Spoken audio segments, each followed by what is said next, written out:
Hi friends, 2024 release ஆன ஷைத்தான்கிற மூவியை பற்றி தான் பார்க்க போகிறோம். ஷைத்தானா விஜய் ஆண்டனி படமான்னு கேட்டால் அதுதான் இல்லை. இது அதர் லாங்குவேஜ் மூவி. இப்போது தமிழில் டப் பண்ணி ஓடிடியில் ரிலீஸ் ஆகியிருக்க ஒரு மூவி தான் இது. சரி வாங்க நம்ம ஸ்டோரிக்குள்ளே போகலாம்.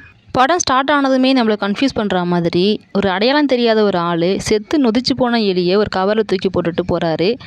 அதுக்கப்புறம் நிறைய சூனிய பொம்மைகளை காட்டி படத்தோட டைட்டிலை போடுறாங்க ஷைத்தான்னு சொல்லிட்டு. டைட்டில் போட்டு முடித்ததும் ஹீரோவையும் ஹீரோவுடைய பையனும் காரில் உட்காந்து பேசிகிட்டு இருக்கிறத காட்டுறாங்க. ஆப்போசிட்டில் ஒரு பொண்ணு இன்னொரு பையனை கட்டி பிடிக்கிறத காட்டுறாங்க. அந்த பொண்ணு வேறு யாரும் இல்லை, நம்ம ஹீரோவுடைய பொண்ணு தான். அவள் ஏறி போகிறத பார்த்துட்டு ஹார்ன் அடித்து கூப்பிட்றாரு. கூப்பிட்டதும் எங்கள் அப்பா கூப்பிட்றாங்க, நான் போகிறேன்னு சொல்லிட்டு காரில் வந்து ஏறிடுறா. ஏறினதும் அவங்க யாருன்னு சொல்லி கேட்குறாங்க. அதெல்லாம் ஒன்றும் இல்லை, நீங்கள் வண்டி எடுங்கப்பா அப்படின்னு சொல்லிட்டு அசால்ட்டாக சொல்கிறா. ஏன் அப்படி சொல்கிறேன்னா, இவங்களாம் ஒரு ஜாலியான ஃபன்னான ஒரு ஃபேமிலி மெம்பர்ஸ் தான்.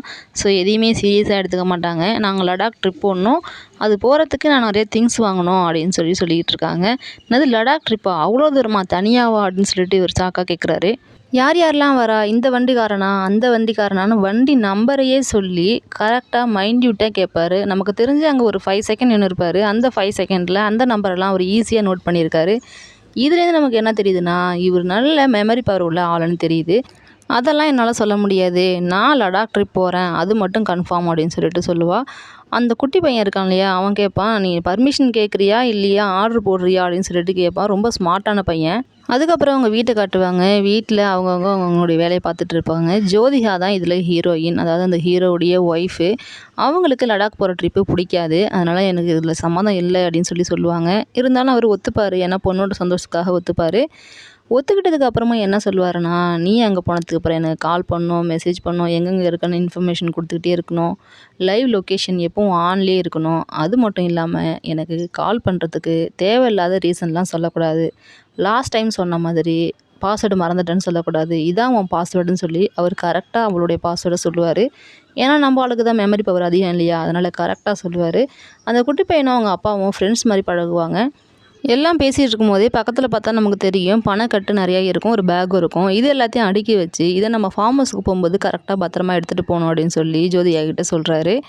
அவங்களும் ஓகேன்னு சொல்கிறாங்க. அதுக்கப்புறம் பார்த்தா அந்த குட்டி பையன் லேப்டாப்பில் ஏற்கனவே போன ட்ரிப்புக்குள்ளே ஃபோட்டோவெல்லாம் எடிட் பண்ணி அழகாக ஒரு வீடியோ மாதிரி க்ரியேட் பண்ணி ஃபேமிலியாக உட்காந்து ஃபன்னாக பார்க்குறாங்க. அப்புறம் இவங்க எல்லாம் ஜாலியாக வெளில கிளம்பிட்டாங்க. எங்கேன்னு பார்த்தா அவங்க ஃபார்ம் ஹவுஸ்க்கு கொண்டு போய் வைக்கணும்னு சொன்னாங்க இல்லையா பணம், அதை எடுத்துக்கிட்டு அவங்க ஃபார்ம் ஹவுஸ்க்கு கிளம்பிட்டாங்க. போகிற வழியில் குட்டி பையனுக்கு உச்சா வந்துடுச்சு. ஸோ அங்கே ஒரு இடத்துல ஒரு ரெஸ்டாரண்ட்டை நிறுத்திட்டு அங்கே உச்சா போகிறாங்க. போயிட்டு குட்டி பையன் வெளில வந்துடுவான். பட் நம்ம ஹீரோ இருக்கார் இல்லையா, அவர் உள்ளே நோட் பண்ணுவார். என்ன நோட் பண்ணுவார்னா, நம்ம மாதவன் அங்கே நின்று ஃபோன் பேசிகிட்டு இருப்பார் அவங்க பொண்ணுக்கிட்ட. சரிம்மா நான் என்ன பார்த்துக்கிறேம்மா, அப்படி பார்த்துக்கிறேன்னு அவங்கள பார்த்துக்கிறதுக்கு கேர் பண்ணுற ஒரு டாக்டராக தான் அவங்க கால் பண்ணி பேசுகிற மாதிரி காட்டுவாங்க. அப்புறம் அங்கே இருக்கிற சப்பாத்தி பார்த்தா எண்ணெயில் ஊறி முழுங்கி ஒரு மாதிரி நொதிச்சு போயிருக்கும். அதை அந்த குட்டி பொண்ணு பார்த்துக்கிட்டு இருக்கும். அதுக்கப்புறம் ஹீரோ ஒரு டீ கொடுன்னு சொல்லி கேட்பாரு. டீ எல்லாம் அப்படி டைரெக்டாக வராது, நீ போயிட்டு டோக்கன் வாங்கிட்டு வா அப்படின்னு சொல்லுவார். என்னப்பா இப்படி பேசுகிற, முதல்ல நீ டீயை கொடு, நான் அப்புறம் டோக்கன் தரேன் அப்படின்னு சொல்லுவார். அதனால் போய் டோக்கனை வாங்கு அப்படின்னு சொன்னோன்னே இவர் டோக்கன் வாங்கலான்ட்டு போவார். அங்கே போனால் 2 டீ 20 ரூபா, அதுக்கு நீ 500 ரூபா கொடுத்தா நான் பேலன்ஸ் எப்படி தரது அப்படின்னு சொல்லி திருப்பி அமுச்சு விட்டுருவாங்க. ஸோ இவரால் டீ வாங்க முடியாது. நம்ம மாதவன் பார்த்தோன்னா 3 டீ வாங்கி 2 டீயை ஜோதிகாவுக்கும் ஹீரோவுக்கும் கொடுத்துட்டு 1 டீயை அவர் சாப்பிடுவார். இவரை பற்றி அங்கே ஒரு நல்ல இம்ப்ரெஷன் ஏற்பட்டுரும். அதுக்கப்புறம் மாதவன் மேலே ஒரு நல்ல இம்ப்ரெஷன் வந்ததுனால, நீங்களே எங்கள் கூடயே ஜாயின் பண்ணிக்கலாமே அப்படின்னு சொல்லி கேட்பாங்க. அவரும் கொஞ்சம் கூட கொச்சமே இல்லாமல் அப்படியா ஓகே அப்படின்னு சொல்லிட்டு அவர் டேபிள்லேயே போய் உட்காந்துப்பார். அங்கே உட்காந்து எல்லோரும் ஃபேமிலி கதையை, அவங்க கதை இவங்க கதைன்னு எல்லாருடைய சீக்ரெட்ஸ் இதெல்லாம் பற்றி பேசிக்கிட்டு இருப்பாங்க. நாங்கள் அப்படி நீங்கள் இப்படி அப்படின்னு சொல்லி இவங்கெல்லாம் பேசிகிட்டே இருக்கும்போது அந்த ஹீரோ இருக்கார் இல்லையா, அவருக்கு திடீர்னு ஒரு கால் வந்துடும். சரி நான் அந்த இருங்க கால் பேசிட்டு வரேன் அப்படின்னு சொல்லிட்டு எழுந்துச்சு போவார். அவர் போகிற அந்த கேப்பில் இங்கே இன்னொரு விஷயம் நடக்கும். என்னென்னா, மாதவன் ஒரு ஒரே ஒரு லட்டு தான் வச்சுருப்பாரு. அந்த லட்டு அந்த பொண்ணும் கேட்பான், அந்த குட்டி பையனும் கேட்பான். யாராவது ஒருத்தங்க சாப்பிடுங்கன்னு சொல்லி வைக்கும்போது குட்டி பையன்கிட்டேருந்து போட்டி போட்டுட்டு இந்த பெரிய பொண்ணு டபக்குன்னு எடுத்து வாயில் ஒரு உருண்டையும் உள்ளார போட்டுரும். அதை எடுத்து சாப்பிட்டதுக்கப்புறம் அதுக்குள்ளே ஏதோ ஒரு மாற்றம், அப்படியே உலகத்தையே மறக்கிற மாதிரி ஒரு ஃபீலு. ஹீரோ ஃபோன் பேசிட்டு வந்துடுவார். யார்கிட்ட பேசியிருப்பாருன்னா, அவங்க போகிற அந்த ஃபார்ம் ஹவுஸில் உள்ள வேலைக்காரன் கிட்ட தான். எனக்கு திடீர்னு கால் உடஞ்சிச்சு சார், என்னால் வர முடியாது, ஸோ நீங்கள் மேனேஜ் பண்ணிக்கங்கன்னு சொல்லிடுவார். ஜோதிகாவுக்கு ஒரே போர் ஆகிடும். இங்கேயும் நான் தான் சமைக்கணுமா, இங்கேயாவது ஃப்ரீயாக இருக்கலான்னு பார்த்தேன், இங்கே கூட விட மாட்டிங்களா அப்படின்னு சொல்லிட்டு 2 பேரும் டிஸ்கஸ் பண்ணிக்கிட்டு இருக்காங்க. இதெல்லாம் பார்க்கும்போதே நமக்கு ஏதோ தப்பாக நடக்குதில்ல அப்படிங்கிற மாதிரி ஒரு உள்ளுணர்வு நமக்கே ஏற்படும். ஏன்னா அந்த அளவுக்கு அங்கே நடக்கும். அடுத்தது அந்த குட்டி பொண்ணு அந்த மாதவனையே தான் பார்த்துக்கிட்டு இருப்பா. ஏன் மாதவனை பார்ப்பானா, மாதவன் என்ன சொல்கிறானோ அதை கேட்க ஆரம்பிச்சிருவா. அந்த சப்பாத்தி பிடிக்கலன்னு சொன்னா இல்லையா, அதை சாப்பிடுன்னு சொன்னதான் அவள் எடுத்து சாப்பிட்டுட்ருப்பா. இவனுக்கு ஆச்சரியமாக இருக்கும் ஹீரோவுக்கு. நம்ம சொல்லி கேட்கவே இல்லையே, இவர் சொல்லி கேட்குறாருன்னு சொல்லிட்டு ஒரு ஹாப்பியாக தான் ஃபீல் பண்ணுவார் அவர். அதுக்கப்புறம் மாதவன் அவங்களுடைய மொபைலில் உள்ள அவங்க பொண்ணுடைய ஃபோட்டோவை அங்கே உள்ளவங்க எல்லாத்தையும் காட்டுவார், இங்கே பாருங்கன்ட்டு. மாதவன் அதை காட்டுறதுக்கு முன்னாடி பாஸ்வேர்டு போடுவார். நம்ம ஆள் தான் மெமரி ரீட் ஆச்சே, உடனே அதை எல்லாத்தையும் கேட்ச் பண்ணிடுவார், இதான் பாஸ்வேர்டு அப்படிங்கிறது. அங்கே அதை பற்றி எல்லோரும் பேசிக்கிட்டு இருப்பாங்க. பேசிகிட்டு இருக்கும்போதே அந்த குட்டி பொண்ணு கடன்னு எல்லாத்தையும் சாப்பிட்டு முடிச்சுட்டு தண்ணியும் குடிச்சிட்டு வாங்க கிளம்பலாம் அப்படின்னு சொல்லிட்டு ரெடி ஆகிடுவா. ஏன்னா மாதவன் சொல்லிட்டார் இல்லையா, அதனால் அவள் அதை செஞ்சு முடிச்சிட்டா. நெக்ஸ்ட்டு எல்லோரும் போய் காரில் ஏறலான்ட்டு ஜோதிகாவும் ஜோதிகாவுடைய பொண்ணும் காருக்கு போயிடுவாங்க. அந்த குட்டி பையனும் குட்டி பையனுடைய அப்பாவும் கடைக்கு போயிருப்பாங்க. அவனுக்கு கொஞ்சம் ஸ்நாக்ஸ் வாங்கிட்டு வரலான்னு சொல்லிட்டு போயிருப்பாங்க. ஜோதிகா ஃபோன் பேசிக்கிட்டு இருப்பா. அந்த நேரம் டோர் வழியாக மாதவன் அந்த பக்கமாக வந்து ஒரு பிஸ்கட் கொடுத்து, இதை நீ ஃபார்ம் ஹவுஸ் போனதும் சாப்பிட்றணும் சரியா அப்படின்னு சொல்லுவான். சொன்னோடனே ஓகேன்னு தலையாட்டுவா. ஸ்மைல் பண்ணுன்னு சொல்லுவான். ஸ்மைல் பண்ணுன்னு சொன்னோடனே உடனே ஸ்மைல் பண்ணுவாள். அடுத்தது ஃபார்ம் ஹவுஸ் போயிடுவாங்க. ஃபார்ம் ஹவுஸ் போனதும் குட்டி பையன் குடுகுடுன்னு உள்ளார விடுவான். என்னன்னு பார்த்தா அவன் கையில் மீன் வச்சுருப்பான். அதை கொண்டு போய் அந்த ஸ்விம்மிங் பூலில் விடலாம் அப்படின்னு சொல்லிட்டு வேக வேகமாக விடுவான். அவங்களுக்குன்னு தனியாகவே அங்கே எல்லாமே இருக்கும். பெரிய நல்ல ஃபார்ம் ஹவுஸ், நல்ல பெரிய ஃபார்ம் ஹவுஸு. ஸோ அங்கே எல்லா வசதிகளுமே இருக்கும். அவன் போனதும் மீனை கொண்டு போய் அங்கே விடலான்னு சொல்லிட்டு அங்கே கொண்டு போய் விட்டுருவான். இவன் என்னன்னா காரில் உட்காந்து சாப்பிட்டுட்டு இருப்பா. ஏன்னா மாதவன் வந்து கீ கொடுத்த பொம்மை மாதிரி ஆகிட்டாளா இவ மாதவனுக்கு. அதனால மாதவன் போனதும் சாப்பிட்றனோடனே அவள் போனதும் உட்காந்து சாப்பிட்டுட்டு இருப்பா. நம்ம ஹீரோ ஜாலி மூடுக்கு வந்துடுவார். எல்லோரும் தண்ணியில் குதித்து எல்லாரையும் தண்ணியில் தள்ளி விட்டு விளாண்டுட்ருப்பாரு. அப்போது ஜோதிகாவுடைய மொபைல் தண்ணியில் விழுந்துடும். ஸோ அதை அரிசி டப்பாவுக்குள்ளே வைக்கலான்னு சொல்லிட்டு அவங்க உள்ளார போய் உடனே அரிசி டப்பாவில் வைக்க ஆரம்பிச்சிருவாங்க. வச்சுட்டு இவங்க மேலே நின்று தலையை தோட்டிகிட்டு இருப்பாங்க. அப்போது ஒரு விஷயத்தை நோட் பண்ணுவாங்க. என்னென்னு பார்த்தா கீழே மாதவன் வந்து நிற்பார். என்னடா இது, ஜஸ்ட்டு ஒரு ஹாய் பாய் சொல்லிட்டு வந்தோம், இதுக்காக இவ்வளோ தூரம் வந்து நிற்கிறாரே அப்படின்னு சொல்லிட்டு உள்ளார போய் அவங்க ஹஸ்பண்ட் கிட்ட இந்த மாதிரி அவர் வந்திருக்காருன்னு சொல்லி வெளிலேருந்து கூப்பிட்டு உள்ளே வரத்துக்குள்ளே மாதவன் உள்ளே வந்திருப்பார். எப்படி இவர் உள்ளே வந்தாருன்னு கேட்டோடனே பொண்ணு உடனே நான் தான் ஓப்பன் பண்ணி விட்டேன் அப்படின்னு சொல்லுவாங்க. ஃபோன் சார்ஜ் இல்லை, நல்ல வேலையாக உங்களை நான் பார்த்தேன், அதனால தான் சார்ஜ் போட்டு போகலான்னு வந்தேன்னு சொன்னோடனே அவருக்கு சார்ஜரு பேக்கப்பு எல்லா ஐட்டமும் எடுத்துகிட்டு வந்து கொடுப்பாரு அவங்க அப்பா. அதாவது ஹீரோ கொண்டு வந்து கொடுப்பாரு. கொடுத்துட்டு சப்போஸ் உங்களுக்கு இடையில கால் பண்ணணுன்னா லேண்ட்லைனில் பண்ணுங்கன்னு சொல்லிட்டு எல்லா வசதியும் பண்ணி கொடுத்துருவாரு. ஆனால் இது வந்து நம்ம ஹீரோயின் ஜோதிகாவுக்கு பிடிக்காது. என்னது இது, இவர் இன்னும் அங்கே பார்த்தோம் திடீர்னு வீட்டுக்குள்ளே வந்துட்டார், நீங்களும் உள்ளே விட்டீங்களே அப்படின்னு சொல்லி கேட்கும்போது, இல்லை பரவாயில்லம்மா சார்ஜ் போட்டு போயிடுவார், ஒரு டீ போட்டு கொடு அப்படின்னு சொல்லுவார். ஜோதிகாவுக்கு காண்டாகும். அவளும் எனக்கு இப்படி தான் டிவின்னு அப்படி தான் டிவின்னும்பார். இன்னும் காண்டாகும்.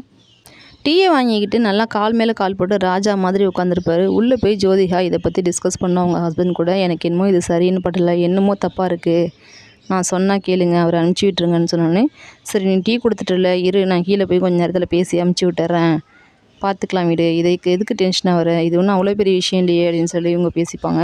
இவங்க பேசிகிட்டு இருக்கும்போது பேக்ரவுண்டில் பார்த்தோன்னா அவங்க பொண்ணு இறங்கி போகிறது தெரியும். கீழே வேக வேகமாக ரெடியாகி மாதவன் கிட்டே போய் உட்காந்துட்டு பேசிகிட்டு இருப்பாங்க. என்ன பேசிகிட்டு இருப்பாங்கன்னா அவங்க ஸ்கூல் கதை, காலேஜ் கதை, என் பாய் ஃப்ரெண்ட்ஸு அவங்க இவங்கன்னு எல்லா ஸ்டோரியும் அவள் கொஞ்சம் நேரத்தில் மாதவன் கிட்டே உளறிடுவா. அவள் உளருவான்னு சொல்கிறத விட மாதவன் தான் உளர வைக்கிறாருன்னு சொல்லலாம். நீ எனக்கு பொண்ணாக வந்துரு, நான் சொல்கிறத கேளு, சரின்னு சொல்லுன்னு அவங்கள வந்து ஹிப்னாட்டிசம் பண்ணிகிட்டு இருப்பாங்க. இவளும் அதில் மயங்கி சொல்ல போவா.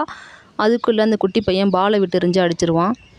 அதில் டிஸ்டர்ப் ஆகிடுவா. அதில் காண்டான மாதவன் அவனை ஏதாவது பண்ணணுன்னு, உன் தம்பி கூட நீ விளையாண்டுக்கிட்டே இருக்கணும், அவன் போதும்னு சொல்கிற வரைக்கும் விளையாடணும், அவன் இனிமே உன் கூட அவன் லைஃப் லாங் விளையாடவே வரக்கூடாது, அந்தளவுக்கு நீ அவன் கூட விளையாடணும், அவனை நீ விடவே கூடாது, அழுதாலும் விடக்கூடாது, கதறினாலும் விடக்கூடாது, அந்த மாதிரி நீ அவன் கூட விளையாண்டுக்கிட்டே இருக்கணும், அவன் போதும்னு சொல்லுவான், அதெல்லாம் நீ நிறுத்தக்கூடாது அப்படின்னு சொல்லுவார்.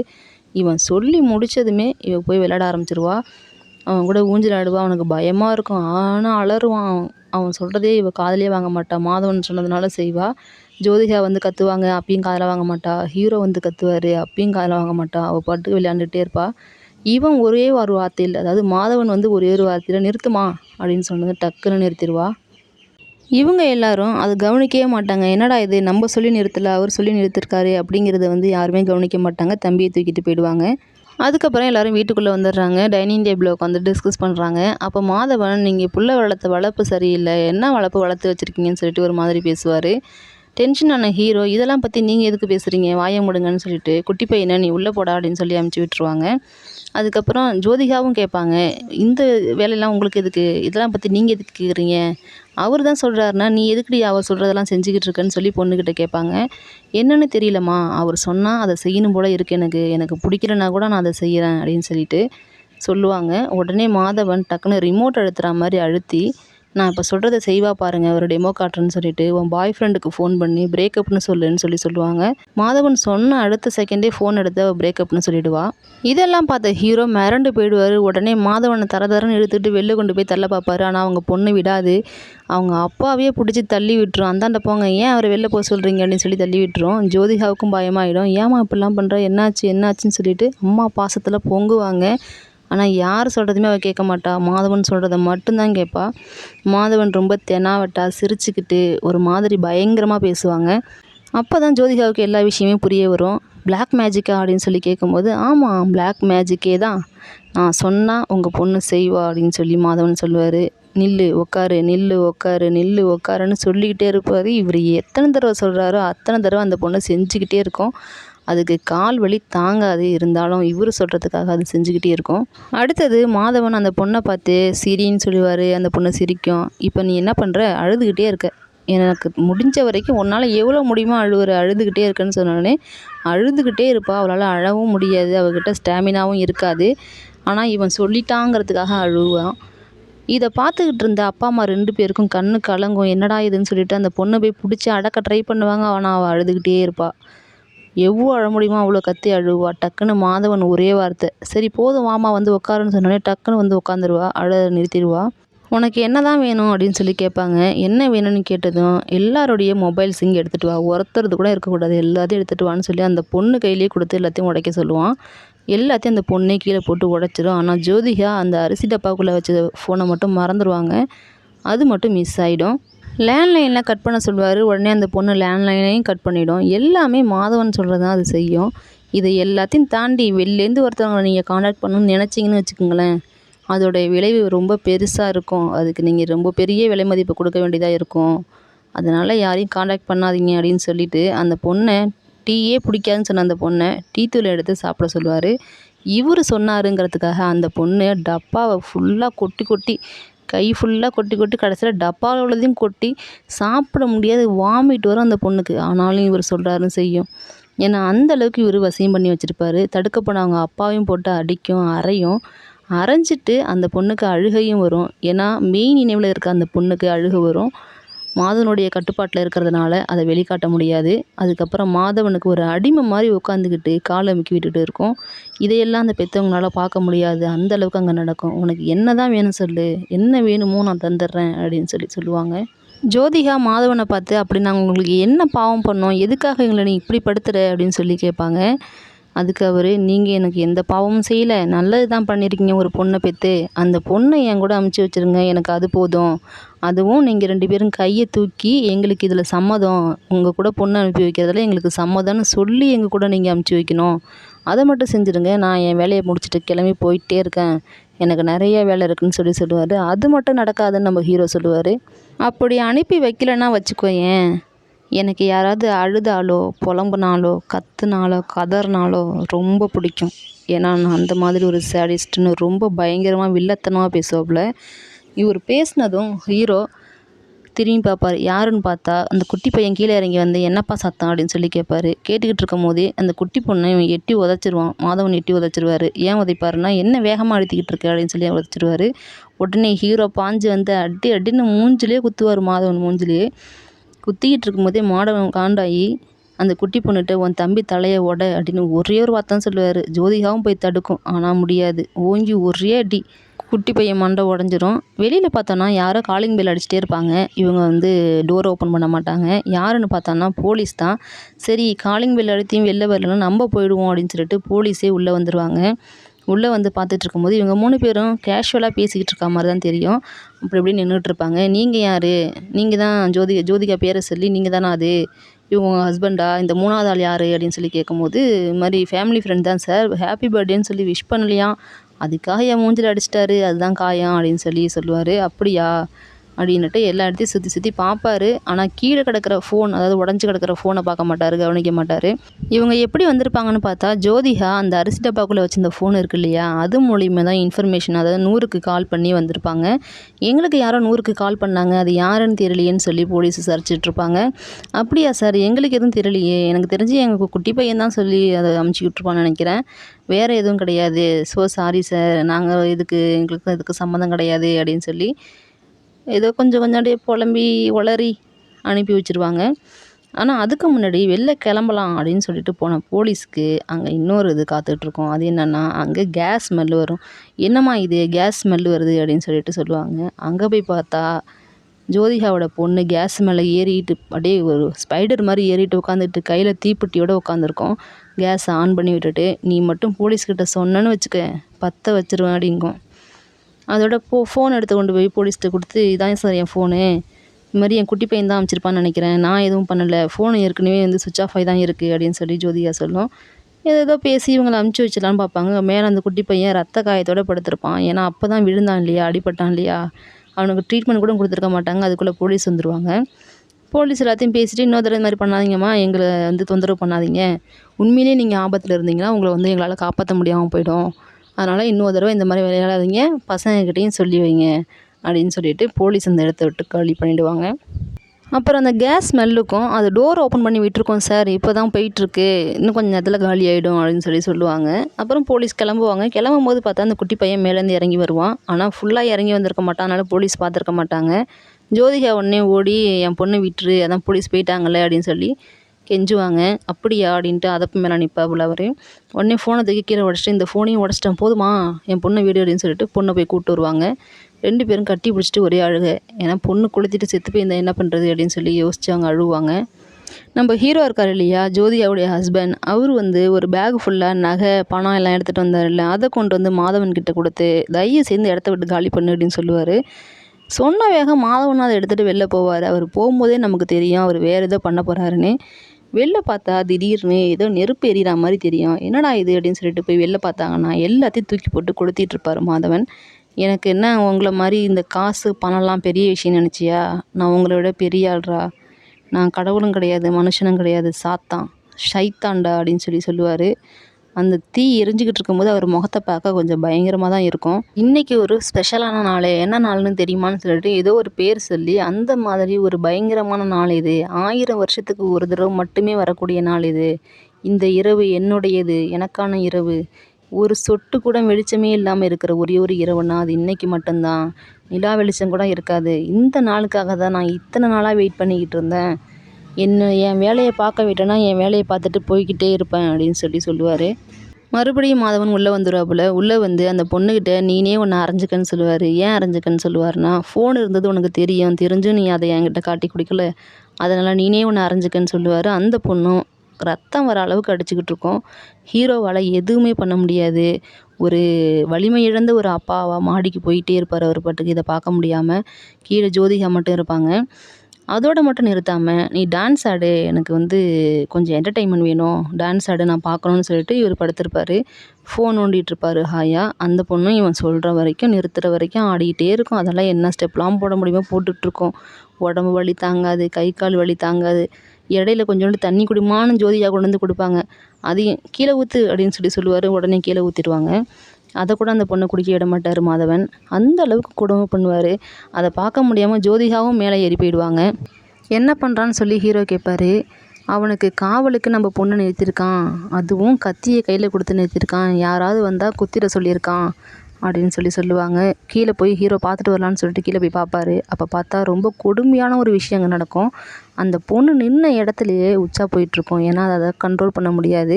மாதவன் சொன்னால் தான் அது போகணும் இல்லையா, இதெல்லாம் இயற்கையாக நடக்கிற விஷயங்கிறதுனால தானாகவே அந்த பொண்ணு உச்சா போயிட்டுருக்கும். இதை அந்த அப்பா பார்த்துட்டு மேலே ஏறி போவார். அந்த பொண்ணை அழுதுகிட்டே பார்த்துக்கிட்டே இருக்கும். உடனே இதை கேள்விப்பட்டு ஜோதிகா கீழே வருவாங்க. வந்து ட்ரெஸ் சேஞ்ச் பண்ணி விடணும், நீ சொல்லு, நீ சொன்னால் தான் கேட்பா அப்படின்னு சொல்லிட்டு மாற்றி விட பார்ப்பா.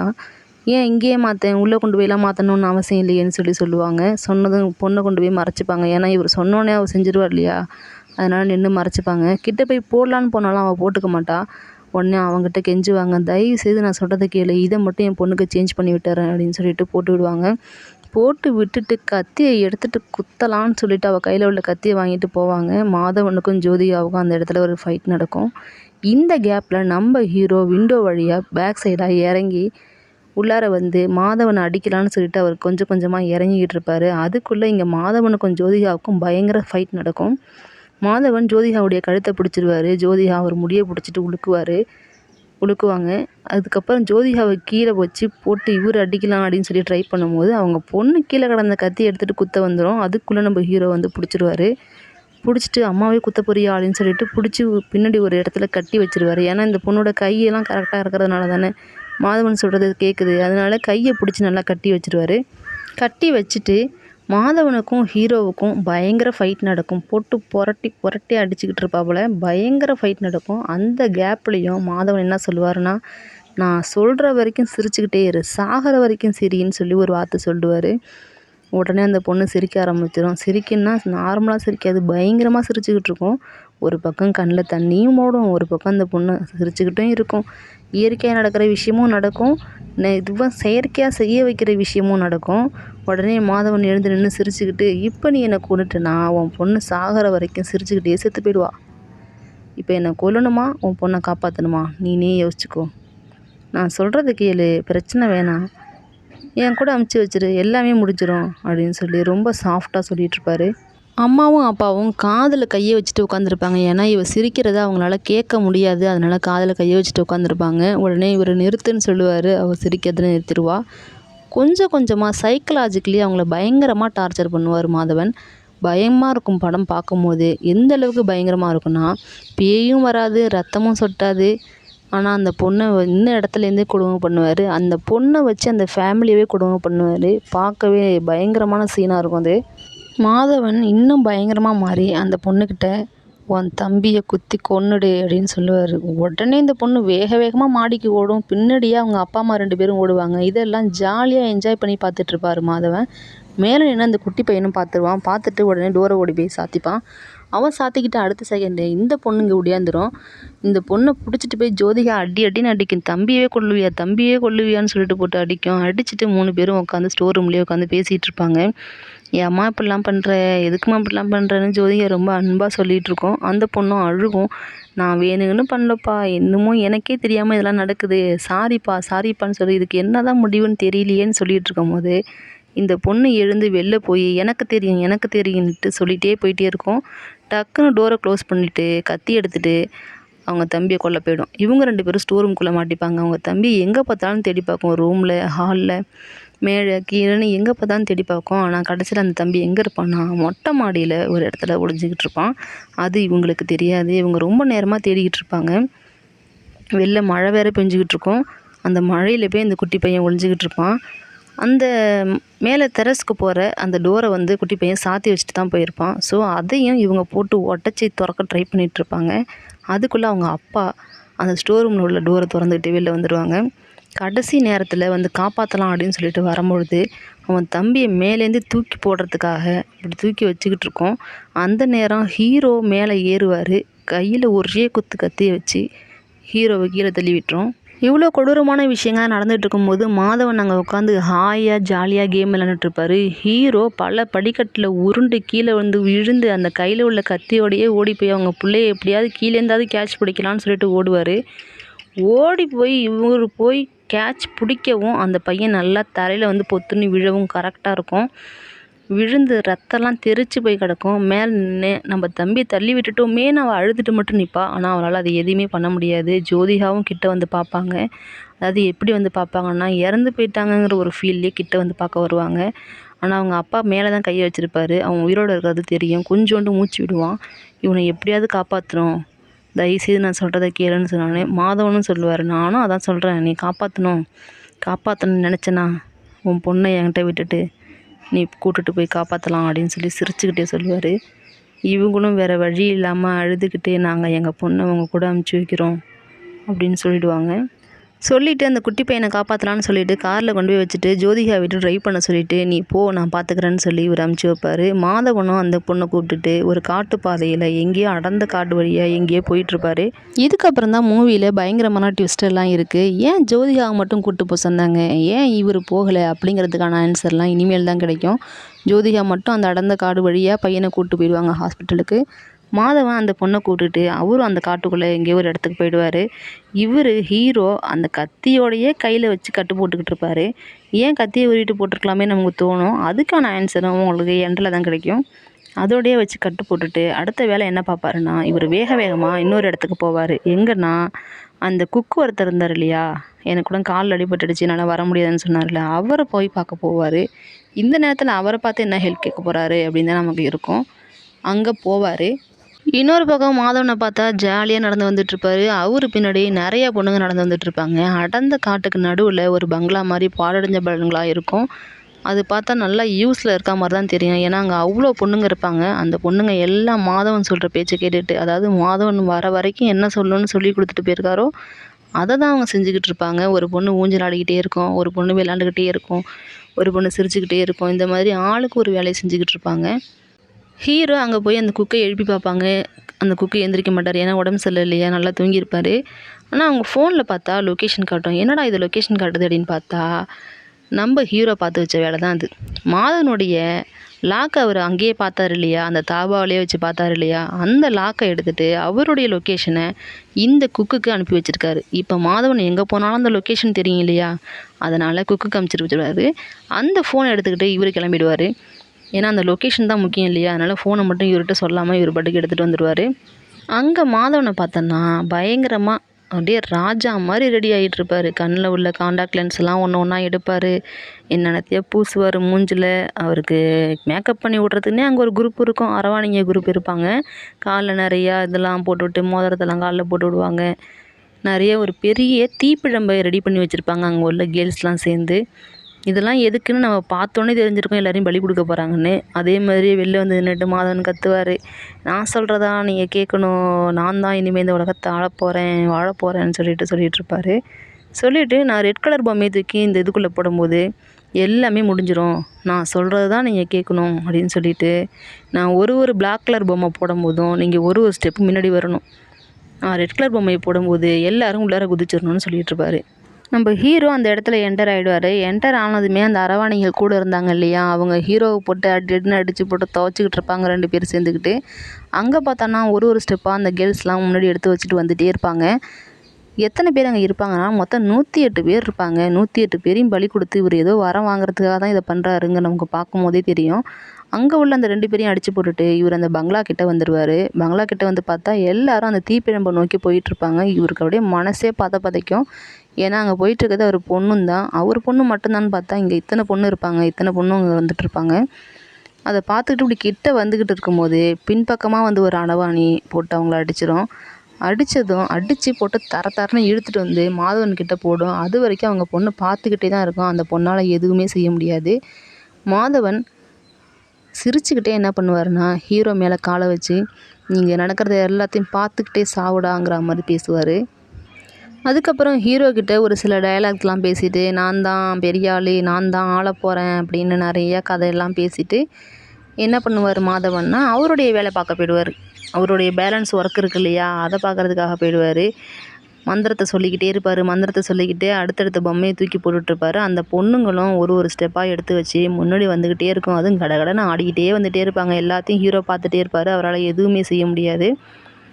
கடைசியாக அந்த ரெட் கலர் பொம்மை இருக்கு இல்லையா, அதை தூக்கி போட்டோன்னு தான் எல்லோரும் குதிச்சிருங்கன்னு சொன்னார் இல்லையா, அந்த ரெட் கலர் பொம்மையை கையில் எடுத்து வச்சுக்கிட்டு இதோட எல்லாம் முடிஞ்சிச்சு, இதோட எல்லாருக்கும் விடுதலைன்னு கத்திக்கிட்டே இருப்பார். எடுத்து அதை தூக்கி போடலான்னு இப்படி கையில் வச்சுருக்கும் போது ஹீரோ என்ன பண்ணுவார்னா அவர் கையில் ஒரு கத்தி இருந்துச்சு இல்லையா, அந்த கத்தியால் டக்குன்னு அவர் காலில் அப்படி குத்திடுவார். யாராக இருந்தாலுமே நம்ம மேலே திடீர்னு நம்ம எதிர்பார்க்காத நேரத்தில் குத்திட்டாங்கன்னா கையில் உள்ளதை டக்குன்னு கீழே போடுற ஒரு சுவாபம் உள்ளவங்க தானே. டக்குன்னு மாதவன் கையில் உள்ள அந்த ரெட் கலர் பொம்மையை கீழே போட்டுருவார். போட்டதும் ஹீரோ அதை பிடிச்சி அந்தாண்ட போட்டுட்டு நாக்கை இழுத்து வச்சு அந்த கையில் உள்ள கத்தியால் சதக்குன்னு ஒரே அறுத்துருவார். ஏன்னா எல்லாத்துக்குமே காரணம் அவருடைய வாய் தான். அவர் சொல்ல தான் அந்த குட்டி பொண்ணுங்கள்லாம் அவன் பேச்சை கேட்குறாங்க அப்படிங்கிறதுனால நாக்கை வெட்டிடுவார். நாக்கை வெட்டின வேகம் அங்கே உள்ளவங்களாம் என்ன பண்ணுவாங்கன்னா, மாதவனுடைய விசுவாசிகள் மாதிரி இல்லையா, எல்லாரும் போய் ஹீரோவை அடித்து போட்டு கடிச்சு அவங்களால வெறிகொண்ட மாதிரி ஆகி எல்லாரும் அவரை போட்டு அடிச்சுக்கிட்டு இருப்பாங்க. அந்த நேரம் ஒரு வாய்ஸ், யாருடைய வாய்ஸ்னா மாதவனுடைய வாய்ஸ். மாதவன் தான் நாக்கறுத்திருக்காரு, அது எப்படி மாதவன் சொல்லுவார் அப்படின்னு பார்த்தா, மாதவன் தான் சொல்லுவார், எல்லாருக்கும் விடுதலை, எல்லோரும் ஃப்ரீயாக இருங்க, யாரும் எதையும் கேட்கணுன்னு அவசியம் இல்லை, எல்லோரும் ஃப்ரீயாக இருங்க, விடுதலை விடுதலைன்னு சொல்லிட்டு வாய்ஸ் கேட்கும். அது எங்கேருந்து கேட்குன்னு பார்த்தா ஹீரோ கையில் வச்சுருப்பாரு, அதுலேருந்து கேட்கும். அதாவது வீட்டில் இருக்கும்பொழுது மாதவன் சொல்லுவார், உன் பொண்ணுக்கு நான் விடுதலை தரேன் அப்படின்னு ஒரு வார்த்தை சொல்லுவார். அதை இவர் ரெக்கார்ட் பண்ணி வச்சுருந்துருப்பார், எதுக்கும் தேவைப்படும் அப்படின்னு சொல்லிட்டு ஹீரோ ரெக்கார்ட் பண்ணி வச்சுருப்பாரு. அதையெல்லாம் லேப்டாப்பில் போட்டு மெர்ஜ் பண்ணி அந்த வேர்ட்ஸு இந்த வேர்ட்ஸ் எல்லாத்தையும் கலந்து விட்டு மாதவன் பேசுனது எல்லாத்தையும் சேர்த்து கோர்வையாக இந்த மாதிரி ஒரு வார்த்தையை இவர் உருவாக்கியிருப்பார். அதை சொல்ல சொல்ல அதை அந்த பொண்ணுங்க கேட்க கேட்க கொஞ்சம் கொஞ்சமாக சுயநினைவுக்கு வந்துக்கிட்டு இருப்பாங்க. அதை அவர் கண்கூடாவே பார்த்துக்கிட்டு இருப்பார். அவர் பொண்ணும் அப்படி தான் ஓடி வந்து அவங்க அப்பாவை கட்டி பிடிச்சிட்டு அழுவும். இன்னமும் ஒரு கையில் உள்ள கத்தி அப்படியே தான் இருக்கும். ஒரு வழியாக அந்த 108 பொண்ணுங்களையும் இவர் காப்பாற்றிட்டாரு. என்ன தான் காப்பாற்றினாலும் அதை நினச்சி இவருக்கு அழுகையாக வரும். மறுநாள் பார்த்தோன்னா ஹாஸ்பிட்டலில் போலீஸ் வந்து சொல்லிகிட்டு இருப்பாங்க, எங்களாலேயே முடியாத ஒரு கேஸை நீங்கள் முடிச்சு கொடுத்துருக்கீங்க, அத்தனை பொண்ணுங்களையும் காப்பாற்றிருக்கீங்க சார், இது உண்மையிலேயே பெரிய விஷயம், நாங்கள் நினச்சிருந்தோன்னா எங்களால் முடிச்சிருக்கவே முடியாது, நீங்கள் உண்மையிலேயே பெரிய வேலை செஞ்சுருக்கீங்க சார் அப்படின்னு சொல்லிட்டு போலீஸ் அவங்களுக்கு நன்றி சொல்லிகிட்டு இருக்கோம். இத்தனை கேஸ் எங்கள்கிட்ட ஃபைல் ஆகியிருந்துச்சு, இதெல்லாம் நாங்கள் எப்படி முடிக்க போகிறோம்னு நினச்சிட்டு இருந்தோம் அப்படின்னு சொல்லி பாராட்டும். அப்புறம் அந்த பொண்ணுங்களெல்லாம் அவங்க வீட்டில் அந்த சீனை காட்டுவாங்க. ஏன்னா எல்லார் வீட்லேயும் மாதவன் இப்படி தானே மிரட்டி கூப்பிட்டு போயிருப்பார், நீங்களே உங்கள் சமூகத்தோடு அனுப்பி வைக்கணும்னு சொல்லி எல்லாரும் பார்த்து ஷாக் ஆகி ஆச்சரியத்தில், அது எப்படி சொல்கிறது, அது ஒரு மாதிரியான நல்ல சீனாக இருந்திருக்கும். அப்போ தான் ஒரு முக்கியமான விஷயத்த ஹீரோ கேட்பார், என்னென்னா மாதவன் எங்கே அப்படின்னு சொல்லி கேட்பார். அதுக்கு அந்த போலீஸ், அவரை நாங்கள் தேடிக்கிட்டு இருக்கோம், அந்த க்ரௌடில் அவர் எங்கேயோ காணாடிஞ்சிட்டாரு, எங்கே இருந்தாலும் கண்டிப்பாக கண்டுபிடிச்சிருவோம், ஒரு கேஸ் இல்லை 2 கேஸ் இல்லை, நிறைய கேஸ் அவர் மேலே நாங்கள் ஃபைல் பண்ணியிருக்கோம், ஸோ நாங்கள் ஈஸியாக கண்டுபிடிச்சிருவோம், நீங்கள் ஒன்றும் கவலைப்படாதீங்க, உங்களுக்கு அது வரைக்கும் நாங்கள் பாதுகாப்பாக இருப்போம் அப்படின்னு சொல்லிட்டு போவாங்க. அதே ஹாஸ்பிட்டலில் தான் குட்டி பையனை வச்சுட்டு ஜோதி ஆகிருப்பாங்க. அந்த சீனையும் காட்டுவாங்க. குட்டி பையன் பொழைச்சிப்பான், பட் கொஞ்சம் உடம்பு சரியில்லாமல் இருப்பாப்புல. அடுத்து அந்த குட்டி பொண்ணு அவங்க அப்பாவை கட்டி பிடிச்சிட்டு அழுவும், எல்லாம் என்னால் தான் அப்படின்னு சொல்கிற மாதிரி நினச்சிட்டு அழுவும். அதுக்கப்புறம் 1 இயர் லேட்டர் அப்படின்னு சொல்லிட்டு போடுவாங்க. இப்போ தான் அந்த ஸ்டார்டிங் சீனில் காமிச்சாங்க இல்லையா, அந்த செத்து பொண்ணை எலியை தூக்கி கவரில் போட்டுட்டு போனது, அது யாருன்னு காட்டுவாங்க. அது வேறு யாரும் இல்லை, நம்ம ஹீரோ தான். அதை எடுத்துக்கிட்டு எங்கே போகிறாருன்னு பார்த்தா, ஒரு இடத்துக்கு, ஒரு டனல் மாதிரி இருக்குது, அதுக்கு இடையில கீழே இறங்கி போகிறாரு. ஒரு மறைமுகமான இடம் மாதிரி இருக்குது. கையில் வந்து ஒரு பக்கம் டீ தூளையும் ஒரு பக்கம் எலியும் எடுத்துக்கிட்டு போகிறாரு. அங்கே உட்காந்துருக்கிறது வேறு யாரும் இல்லை, மாதவன் தான். மாதவனை கடத்தினது நம்ம ஆள் தான். அவனை வச்சு சாகிற வரைக்கும் வந்து கொடுமை பண்ணணும் அப்படிங்கிற ஒரே காரணத்துக்காக, அதாவது அவங்க பொண்ணு கண்ணு முன்னாடியே வச்சுட்டு எத்தனை பேர் கொடுமை பண்ணியிருக்காங்க, அந்த கொடுமையெல்லாம் நீ அனுபவிக்கணும்டா அப்படின்னு சொல்லிட்டு வெறும் செத்து போன எலி, அதுவும் அழுகி போன எலியையும் டீத்தூளையும் தான் உணவாக கொடுக்குறாரு. இன்னொரு பக்கம் தூரத்தில் வாழைப்பழத்தையும் வைக்கிறாரு. அதாவது இந்த வாழைப்பழத்தை எடுக்கவும் முடியாமல் வேறு வழியே இல்லாமல் அதை பார்த்துக்கிட்டே இவர் அந்த எலியை சாப்பிட்ணும் அப்படிங்கிற ஒரு எண்ணத்தில் என்ன பண்ணுவாருன்னா, தூரத்தில் வாழைப்பழத்தையும் கிட்ட செத்து போன எலியையும் டீத்தூளையும் வைப்பார். ஏன்னா அந்த டீத்தூளை அவங்க பொண்ணை சாப்பிட வச்சாங்க இல்லையா, அதனால் அந்த டீத்தூளையும் கொண்டு வந்து வைப்பார். மாதவன் அழுதுகிட்டே அதை எடுத்து சாப்பிடுவார். அதோட அந்த படம் முடியுது. இந்த படத்தை பற்றி நீங்கள் என்ன நினைக்கிறீங்கன்னு கீழே கமெண்ட் பண்ணுங்கள். சப்ஸ்கிரைப் பண்ணுங்கள், லைக் பண்ணுங்கள். தேங்க்ஸ் ஃபார் வாட்சிங்.